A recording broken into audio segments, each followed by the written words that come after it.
Magandang araw mga kalingap, may panibagong update po tayo sa ating artistahing Chinita na S.I. Dara. Pero bago po yan, kung bago lang po kayo sa channel ko, baka naman pwede po, paki-like and subscribe my channel for more updates.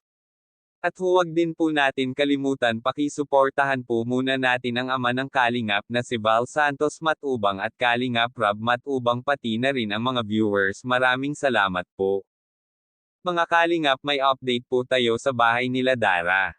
Mga Kalingap, sinabihan ito ni Kuya Rob si Dara na papalagyan niya ito ng mga bakal ang kanilang bintana at pinto para mas lalo silang ligtas at hindi na ito basta papasukin ng ibang tao. Papalagyan din ito ni Kuya Rob ng mga ilaw ang paligid para maliwanag ito sa labas at makita agad kung may tao ito sa labas.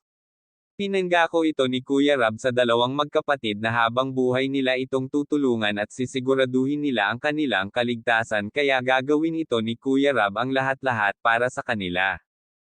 Dahil sabi ito ni Kuya Rob ay wala na silang ibang makakasama kundi ang mga team Kalingap na laging gagabay ito sa kanila. Papalagyan na rin ito ni Kuya Rob ng gripo sa tubig para hindi na rin ito mahihirapan si Dara sa pag-iigib ng tubong sa balon at pagbubuhat dito. Medyo malayo kasi ito sa kanilang bahay at madilim na dito.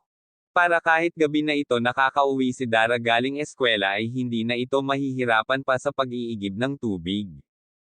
Kaya nagpapasalamat ito si Dara kay Kuya Rob dahil sobra-sobra na ang binigay na tulong para sa kanila at itinuring na rin sila ito bilang isang pamilya. Kaya sabi ito ni Dara ay habang buhay niya ito tatanawin ng utang na loob sa kanila, dahil sa kanila at sa mga sponsor na tumulong at patuloy na tutulong ay nabago daw ang kanilang buhay, kaya nagpapasalamat din siya dahil natupad na daw ang kanyang birthday wish sa kanyang kaarawan, kaya hanggang dito na lang po mga Kalingap, thank you for watching and God bless us all.